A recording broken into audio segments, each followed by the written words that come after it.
ঘটনা ঘটছে 11:30টার সময় পারিকা এক্সপ্রেস সিলেট থেকে চট্টগ্রাম যাওয়ার পথে কাঠটাও আর ওদিক থেকে গোলাপগঞ্জ থেকে আর একটা বিয়ার টিপ বরযাত্রী লইয়া যাইতো ফেন্সগঞ্জ গাজীপুর থেকে বড়র বাড়ি যাওয়ার পথে কাঠটা শুধু খালি উঠছে রেল ক্রসিং উঠছে সিলেট থেকে পারিকা এক্সপ্রেস আইয়া মারছে মারার পরে তো এখানে নিয়া উড়াইয়া নিয়া ফালাইছে।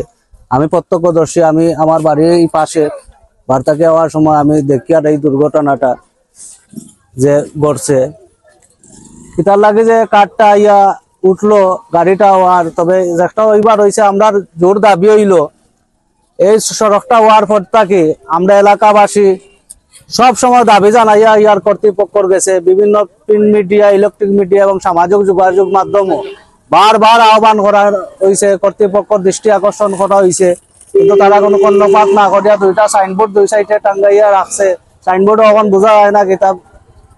আমরা বারবার অনুরোধ জানাইছি, আহ্বান জানাইছি কর্তৃপক্ষের কাছে যেখানে একটা গেট মানের ব্যবস্থা করা হোক, যেহেতু এখন এই রাস্তাটা খুবই গুরুত্বপূর্ণ এবং বিজি হয়েছে। ফেন্সগঞ্জ বাজারের দিয়ে গেলে যানজট সৃষ্টি হয়ে যায়, যানজট এড়াইবার লাগি কুলাউড়া শহরদরিয়া এই অঞ্চলের মানুষ এই রাস্তা ব্যবহার করিয়া ফেন্সগঞ্জ বাজার এরিয়া সিলেট শহরে যায়। এবং এখানে 3-4টা স্কুল আছে, কাসিম আলী স্কুল, সৈয়দ আফরোজ ফিরোজ একাডেমি, ফরিজা খাতুনের ছাত্রছাত্রীরা, চন্ডী প্রসাদের ছাত্রছাত্রীরা এই রাস্তা ব্যবহার করিয়া তারা বাজারে এড়াইয়া যানজট এড়াইবার লাগে এই রাস্তা ব্যবহার করে।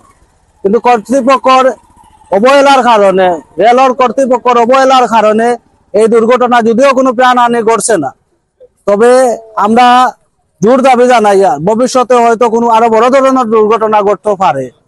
কেননা এই রাস্তা যে পরিমাণ বিজি হয়েছে আপনারা স্বয়ং এখন দেখরা যে রাস্তাটা কতটা বিজি।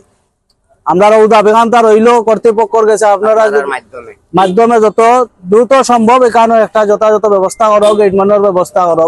আমরা এলাকাবাসীর পক্ষ থাকি এই জোর দাবি জানাই আর কোনো বড় ধরনের দুর্ঘটনা ঘটার আগে যেন এই পদক্ষেপটা নেওয়া হয়।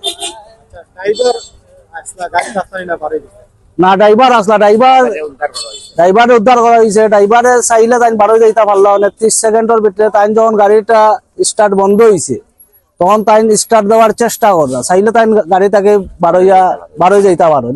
পরেও স্টার্ট দেওয়ার চেষ্টা করার অবস্থায় ট্রেনে বাড়ি মারছে, মারিয়া তো উড়াইয়া নিয়ে এখানেও ফালাইছে। পরে ড্রাইভারে উদ্ধার করিয়া প্রাথমিক চিকিৎসা লাগে ফেন্সগঞ্জ মেডিকেল পাঠাইছেন।